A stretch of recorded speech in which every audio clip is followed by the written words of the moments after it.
Hello বন্ধুরা, আপনারা দেখতে পাচ্ছেন আমার পিছনে আমি দাঁড়িয়ে আছি হযরত শাহজালাল আন্তর্জাতিক বিমানবন্দরে। সো আজকে আমি আমার জার্নিটি শেয়ার করব। আজকে আমার সাথে মামা আছে। মামা আমাকে এই পর্যন্ত ড্রপ করে আসতে সাহায্য করেছে, কারণ ঢাকা শহর আপনারা জানেন যে জ্যাম অনেক। তারপরে আমি তো নতুন ঢাকা শহরে। আজকে এই ভিডিওতে আমি আপনাদের দেখানোর চেষ্টা করব আমার এই পুরো জার্নিটা ঢাকা টু রাজশাহীতে। এখন বাজে প্রায় 2টা, আমি একটু আগে আগে এসেছি। এখন এই জায়গায় আপনারা দেখতে পাচ্ছেন অনেক মানুষ অপেক্ষা করছে কারোর জন্য, কেউ কেউ যাওয়ার জন্য তৈরি হচ্ছে, এবং জায়গাটি বেশ সুন্দর। আর এখন বৃষ্টি পড়ছে, আমার গায়ের জামাটাও ভিজে গেছে। তবু আমি চাইলাম একটা ব্লগ বানাতে, যাতে আপনাদের দেখাতে পারি যে কিভাবে আসলে যেতে হয় ঢাকা থেকে রাজশাহী বা ঢাকা থেকে অন্য জায়গায়। সেই প্রসেসগুলো যদি আপনারা পুরোপুরি দেখেন ভিডিওতে, সেক্ষেত্রে আপনারা ভালো মতো দেখতে পাবেন। গো জায়ান থেকে আমি 4 দিন আগে আমার টিকিটটি বুক করেছিলাম। বিমানবন্দরে 3টি টার্মিনাল রয়েছে, টার্মিনাল 1, টার্মিনাল 2 এবং ডোমেস্টিক টার্মিনাল। এটা হচ্ছে ডোমেস্টিক টার্মিনাল গেট, যেখান থেকে আমাদের দেশের অভ্যন্তরে বিভিন্ন রুটে বিমানে চলাচল করার জন্য এই গেটে ব্যবহৃত হয়। আমরা আগে দেখেছি যে 2টা টার্মিনাল সেখানে আছে, সেগুলো আন্তর্জাতিক টার্মিনাল, আর এটি হচ্ছে ডোমেস্টিক টার্মিনাল। এখানে আপনারা দেখবেন লেখা আছে পিছনে ডোমেস্টিক পাবে। তো আমরা এটিতে প্রবেশ করব এবং আমাদের টিকিট সে শো করে আমাদের বোর্ডিং ফার্স্টে সংগ্রহ করব। তো আসুন দেখি।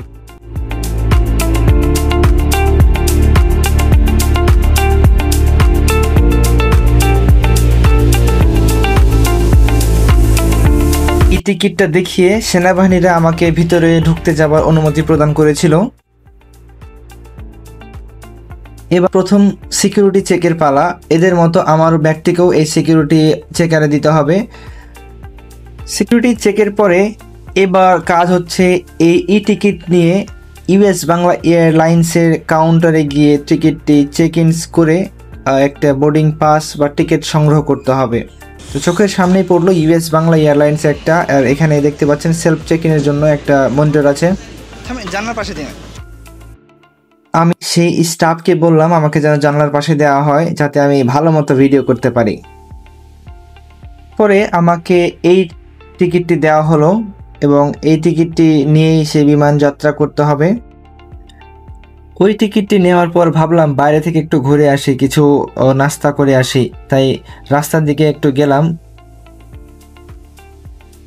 আমি এখন বোর্ডিং পাস পাওয়ার পরে আমি এখন হচ্ছে বহির্গমন যে ইউনিট রয়েছে ওইদিকে আমি যাচ্ছি।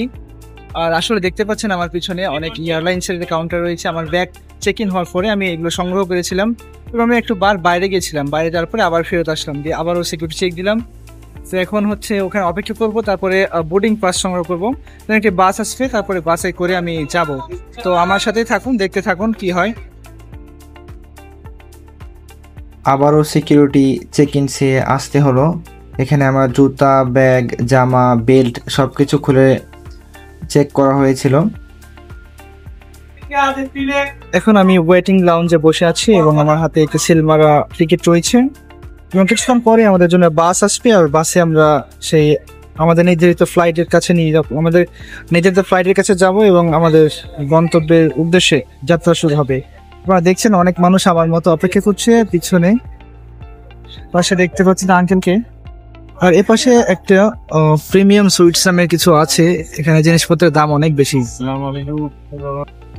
এখানকার এই মনিটরে দেখা যাচ্ছে অভ্যন্তরীণ বহির্গমন নামে যে রাজশাহীর উদ্দেশ্যে যাবে, সেটি 5টা 20 মিনিটে সেখানে লেখা উঠতেছে। আর এই গেট দিয়ে সেটির বোর্ডিং হবে। এখন রাজশাহীর জন্য যারা আছে তাদেরকে বললো বোর্ডিং এর জন্য, তো আমরা এখন যাবো রাজশাহীর উদ্দেশ্যে।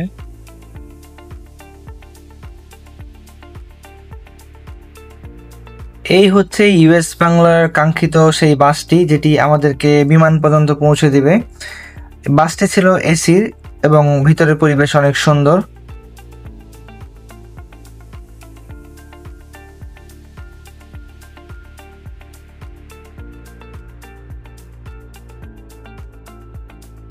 বাস সামনে এগোতে আমাদের চোখে পড়লো বিভিন্ন এয়ারলাইন্সের বড় বড় বিমানগুলো। বিমানগুলো যেন সাজানো রয়েছে এমনটি দেখে মনে হলো।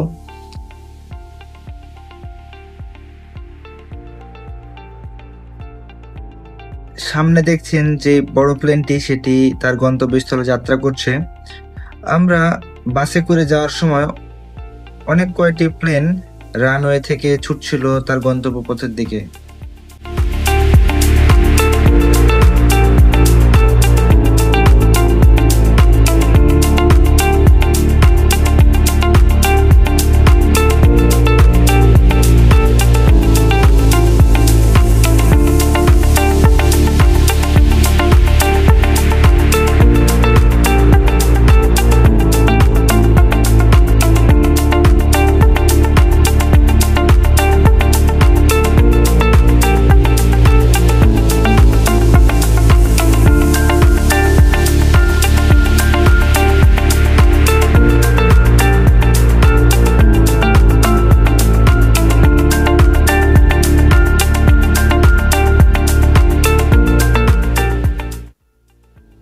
ছোটবেলায় আমরা আকাশে বিমান দেখলে অনেক ছুটে যেতাম, ভাবতাম বিমান না জানি কতই না বড়, কিন্তু এখন আমরা আমাদের চোখের সামনে দেখতে পাচ্ছি বিমান আসলে কত বড়।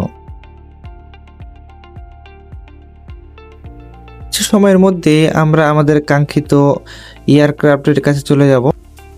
বিমানের কেবিনে প্রবেশ করতেই আমি আমার সিট খোঁজা শুরু করে দিই। সামনে দেখতে পাচ্ছিলেন একজন বিদেশিকে। আমার সিট নাম্বার ছিল 6F। আমি আমাদের যে বিমানবালা ছিল তাকে জিজ্ঞেস করেছিলাম আমার সিটটি কোন দিকে, তো তারা বলছিল সামনের লাইনের 5 নাম্বার সারির ডান দিকে। তো সেই সিটটি আমি টিকের সাথে মিলিয়ে সেখানে বসলাম। আমার সিটটা উইন্ডো সিট হওয়ার কারণে ভালো মতো বাইরের দৃশ্যগুলো দেখা সম্ভব হচ্ছিল। যাত্রীরা সব আস্তে আস্তে করে তাদের সিট খোঁজা শুরু করছে এবং আস্তে আস্তে বিমানে প্রবেশ করছে। 5টার সময় আমরা পৌঁছালাম বিমানের কাছে এবং আমি সিটটা খুঁজে নিলাম। খুঁজে নেওয়ার পরে বসে আছি, এখন বিমান ছাড়া অপেক্ষা করছি।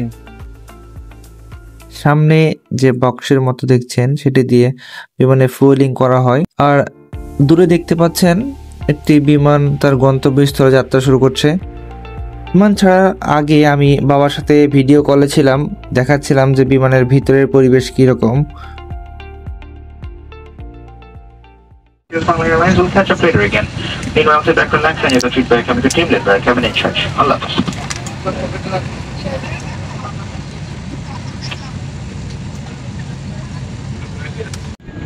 একটু পরেই বিমানের প্রোপেলার ঘোরা শুরু করলো এবং বিমানটি সামনের দিকে অগ্রসর হতে শুরু করলো।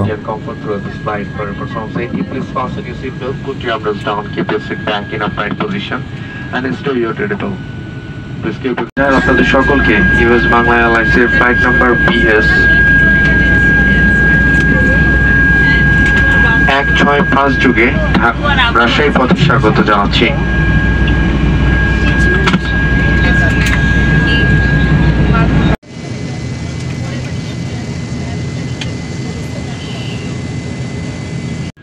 মহিলা ও মহোদয়গণ, আপনাদের মনোযোগ আকর্ষণ করছে আপনাদের ব্যক্তিগত নিরাপত্তা, সেফটি ইকুইপমেন্ট এন্ড প্রসিডিউর। সিটবেল্টের প্লেটটি বাকলের ভিতরে ঢুকিয়ে দিলে সিটবেল্ট আটকে যাবে। সুবিধা মতো টাইট করে নিন। বাকলের প্লেটটি উপরের দিকে টেনে সিটবেল্ট খুলতে হবে। Seatbelt fasten the seatbelt like this, adjust seat and fasten like this. জরুরি বহির্গমন পথ। এই জাহাজে 4টি জরুরি বহির্গমন পথ রয়েছে, 2টি সামনে এবং 2টি পেছনে। জরুরি অবস্থায় মেঝে বাতি জ্বলে উঠলে সে পথ অনুসরণ করে জাহাজ থেকে বের হতে হবে। Emergency exit, there are 4 emergency exits in this aircraft, the front and to the rear. In case of emergency, the flow path light will illuminate and guide you to the nearest exit. নিরাপত্তা নির্দেশনাবলী। আপনার সামনে seat পকেটে রাখা নিরাপত্তা নির্দেশনাবলী ভালো করে পড়ে নিন। Safety instruction card. Please read carefully the safety instruction card placed in the seat pocket in front of you. আপনাদের মনোযোগ ও সহযোগিতার জন্য ধন্যবাদ। Thank you for your attention and kind cooperation. Cabin crew seat belt বাঁধার নিয়ম দেখিয়ে দিলে পর আমি সিট বেল্ট বেঁধে নিলাম।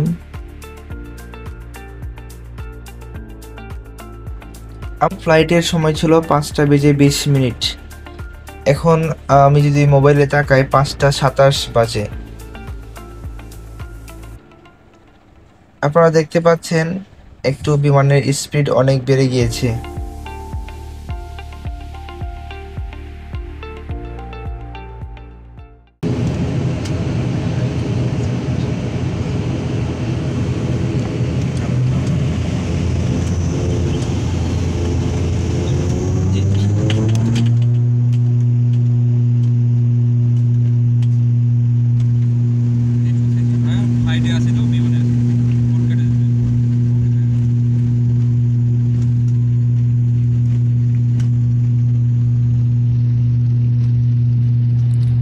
আস্তে আস্তে আমরা উপরের দিকে উঠতে শুরু করলাম এবং যদিও এটি আমার প্রথম অভিজ্ঞতা, তবুও ভয়জনিত কোনো কিছুই লাগতেছিল না।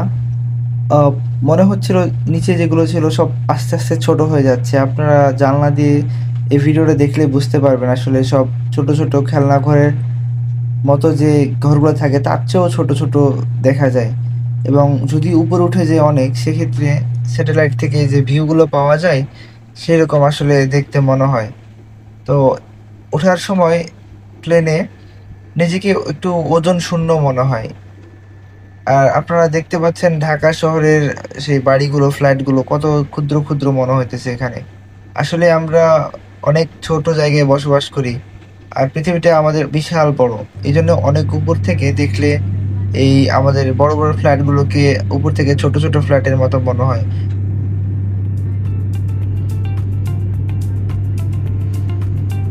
আপনারা দেখছেন ঢাকা শহরের সেই ভিউ।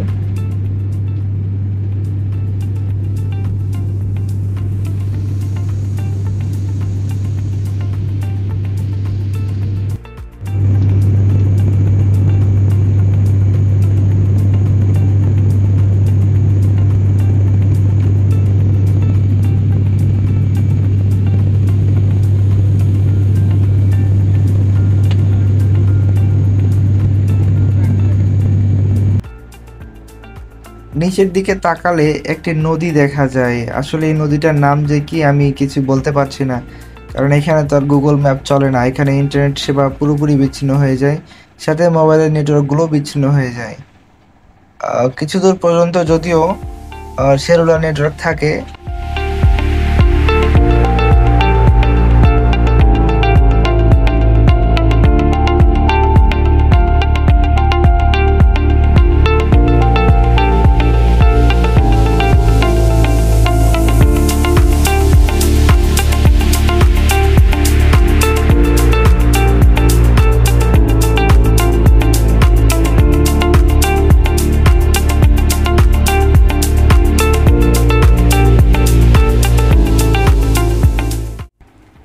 আকাশে ওঠার 10 মিনিট পরেই কেবিন ক্রু আমাদের জন্য স্যান্ডউইচ এবং ফ্রেশ পানির বোতল প্রোভাইড করলো, যেটি সাধারণত সব ফ্লাইটেই প্রোভাইড করা হয়।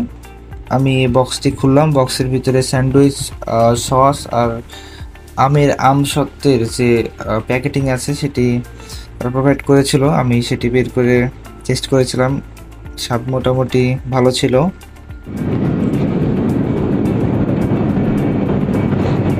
চলুন প্লেনের একটু ওয়াশরুমটা দেখে আসি।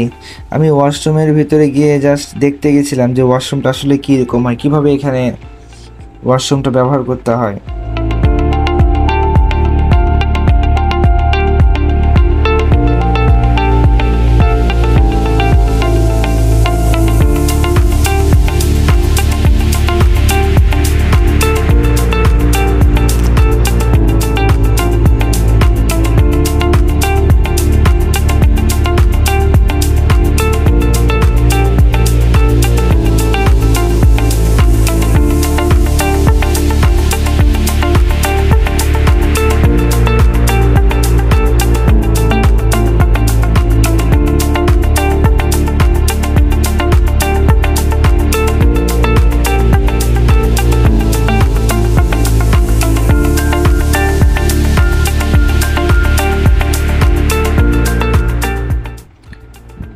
যদিও এটি বিকালের সময় ছিল এবং সন্ধ্যা প্রায় বলা চলে এটি সন্ধ্যার সময়।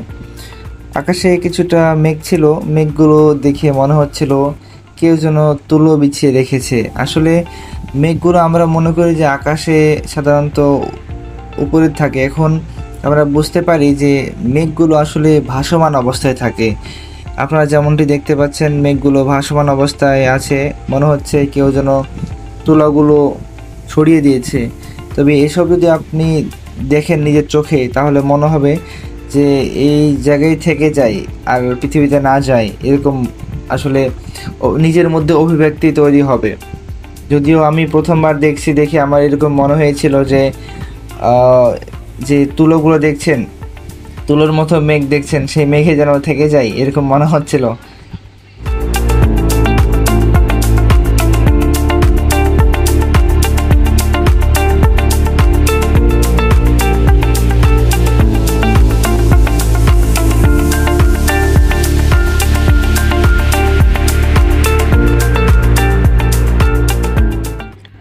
আসলে উপর থেকে এরকম মেঘ দেখতে পাওয়াটা সত্যি চমৎকার এবং সত্যি আনন্দের বিষয়। বিমানের মধ্যে আসলে প্রচুর শব্দ হয় এবং কথা শোনা যায় না, একজন আরেকজনের সাথে জোরে কথা না বলে।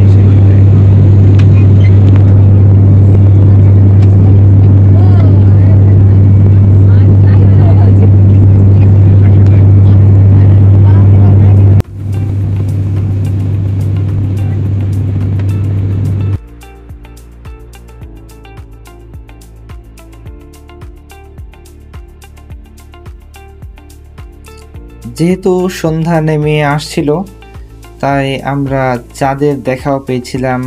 আপনারা দেখতে পাচ্ছেন চাঁদকে উপর থেকে দেখতে কীরকম লাগে। এবার জানালার নিচে আপনারা যে ভিউটি দেখতে পাচ্ছেন সেটি রাজশাহী শহরের ভিউ, কারণ আমি রাজশাহী শহরের রাস্তা ভালো মতোই চিনি। আর বিমানটা আস্তে আস্তে নিচের দিকে নামছে, কারণ শীঘ্রই আর কয়েক মিনিটের মধ্যেই আমাদের এই বিমানটি শাহ মখদুম এয়ারপোর্ট রাজশাহীতে ল্যান্ড করবে।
এই তো আমাদের ল্যান্ডিংয়ের সময় হয়ে গেছে, আর কয়েক সেকেন্ডের মধ্যে আমরা রাজশাহী এয়ারপোর্টে ল্যান্ড করব। যদিও এখন অন্ধকার, তবু আবছা আবছা বোঝা যাচ্ছে আশেপাশের পরিবেশ। যদি এই ফ্লাইটটি দিনে হতো তাহলে আরও হয়তো সুন্দরভাবে আপনাদের দেখাতে পারতাম ভিডিওটা।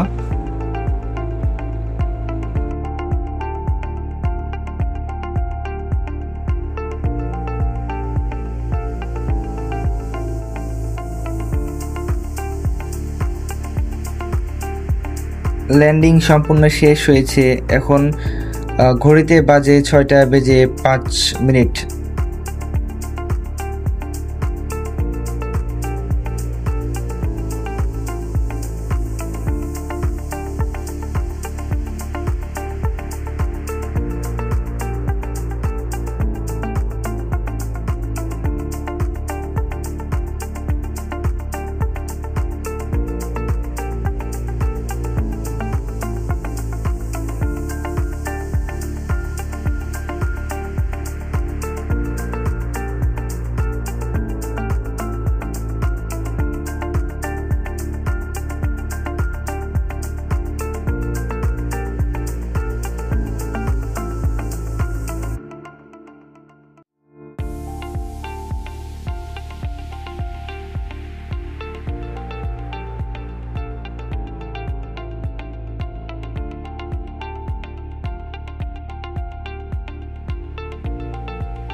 এখন বিমান থেকে নামতে হবে। বিমানের পিছনে যে সিঁড়ি রয়েছে সেই সিঁড়ি দিয়ে আমি নেমে যাচ্ছি এখন। এই মাত্র রাজশাহী শাহ মখদুম এয়ারপোর্টে পৌঁছালাম। এই ছিল আমাদের বিমান, যেটিতে আমরা এসেছি। খুব সুন্দর পরিবেশ এয়ারপোর্টে। আপনারা যদি কখনো সুযোগ হয় এয়ারপোর্টে আসবেন, এয়ারপোর্টের পরিবেশ অনেক সুন্দর। যদিও আমি ঢাকা এয়ারপোর্টে ভিডিও করতে পারি নাই সময় সংকটের জন্য। সেখানকার যারা কেবিন ক্রু ছিলেন তারা বলছিলেন যে তাড়াতাড়ি আমরা যেন কেবিনে প্রবেশ করি, সেজন্য আমরা ভিডিও করতে পারি নাই আসলে।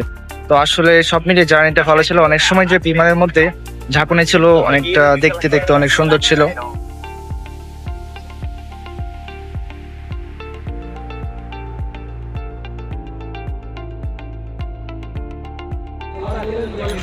লাগবে